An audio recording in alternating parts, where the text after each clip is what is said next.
Il y a un an, Luc Courchaine était à New York pour participer à une série d'événements culturels présentés par le Québec. Le hasard a voulu qu'il se trouve à quelques centaines de mètres des tours du World Trade Center au moment fatidique. Il avait en main une petite caméra. Il avait alors pris des images exceptionnelles de la tragédie, qu'on vous avait montrées d'ailleurs à l'époque. Eh bien, nous sommes retournés avec lui à New York. Il travaille maintenant sur un projet bien spécial visant à recréer les émotions vécues à ce moment-là. Alors, je vous rappelle que les images que vous allez voir des différents moments de cette terrible journée ont toutes été prises par lui, incluant d'ailleurs certaines images qu'on ne vous a pas encore montrées. Il fait beau ce matin à New York, comme il y a un an, quand Luc Courchaine a vu New York sombrer dans l'horreur devant ses yeux. Des événements qu'il a revécus sans cesse dans sa tête.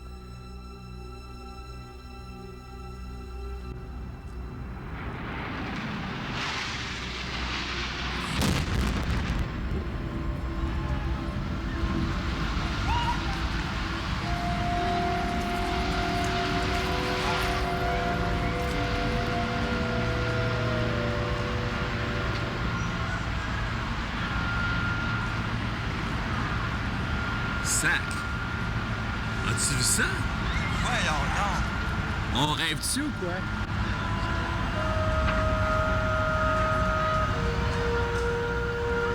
Luc Courchaine a décidé de revenir à New York pour tenter de recréer les émotions qu'il a ressenties à l'époque et tenter aussi de les partager avec d'autres.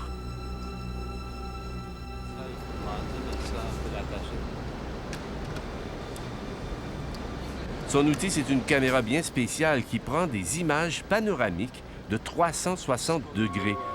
Lorsque ces images sont projetées, donc, le spectateur les voit tout autour de lui.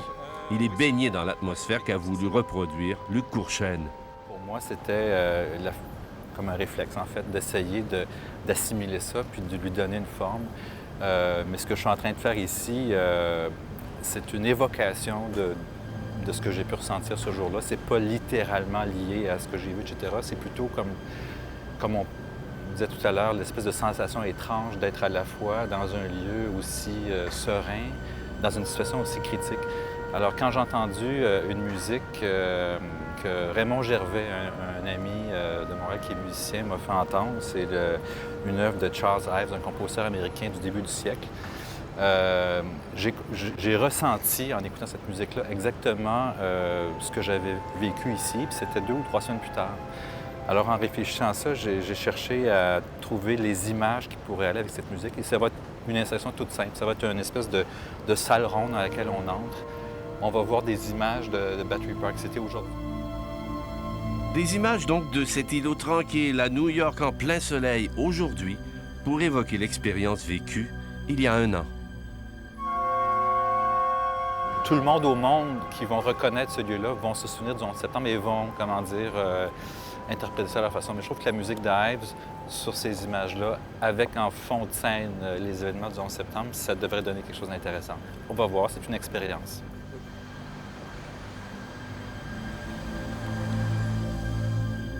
Si vous étiez le 11 septembre au matin, il y avait un premier avion qui avait frappé un building. Est-ce que vous saviez ce qui était en train de se passer là, quand vous êtes arrivé ici? Bon, qu'est-ce que vous saviez à cette heure? On ne savait pas ce qui avait causé le problème, mais on voyait qu'il y avait un gros problème. Il y avait une des 2 tours qui était en feu, en fait, qui était comme une torche, une géante torche. Et puis, mais à première vue, nous, on ne savait pas que c'était un avion. Et on pensait qu'il y avait eu une explosion, un problème, mais on savait que c'était un gros problème. Là. Et puis on était en fait à se demander qu'est-ce que les gens qui sont à l'intérieur pouvaient bien faire. Tu sais. C'est ça qui était c'est à la fois spectaculaire et horrible et tout ça, mais dans un matin qui était magnifique. Là.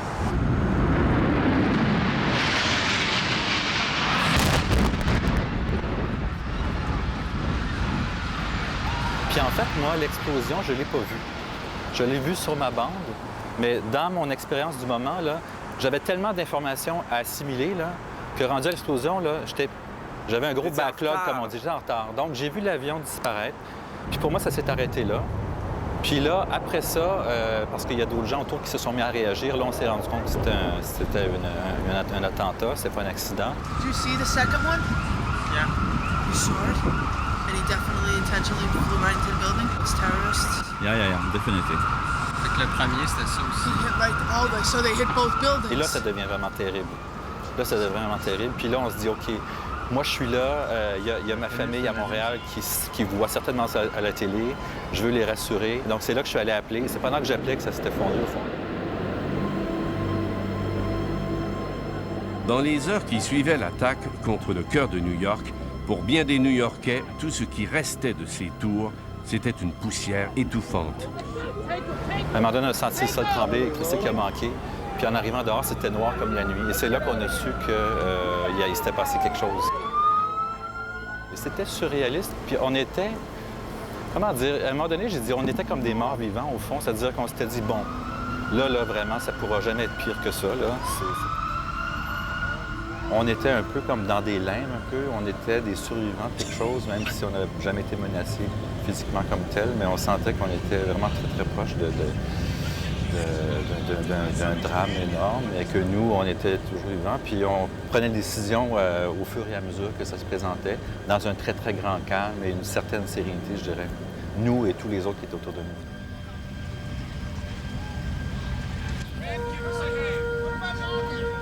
Pour la première fois de l'histoire de la ville, on devait évacuer une partie de la population. Luc Courchaine a été le seul à documenter en images cette opération, ce sauvetage. À partir du moment où j'ai senti que j'avais des documents qui pouvaient être, entre guillemets, historiques, là, parce que c'est un événement quand même, on savait déjà que c'était un événement très, très important, je me suis dit, bon, ben moi, je suis là, je suis un témoin, puis en plus de mes yeux, j'ai une caméra. Donc là, je me suis mis à penser peut-être à ce que je peux transmettre de ce point de vue-là. Un peu comme un journaliste, bien que je ne suis pas journaliste, là, mais je me suis mis à filmer un peu plus comme un journaliste à ce moment-là. En quelques minutes, une flottille de bateaux était rassemblée pour transporter touristes, hommes d'affaires et même animaux domestiques vers le New Jersey, en face. On s'en allait au New Jersey, on était des réfugiés à ce moment-là. C'est quand même assez particulier de tout à coup d'être vraiment réfugié.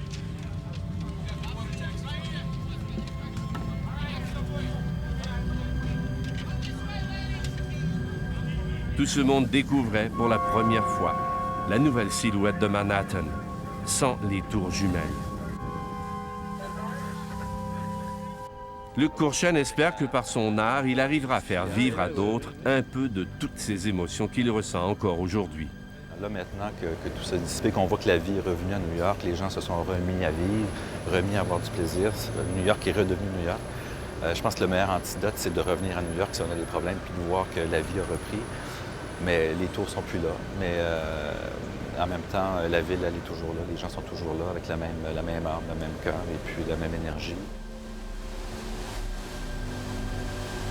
Il croit encore, comme il y a un an, qu'il ressortira quand même du bien de cette tragédie, malgré son énormité.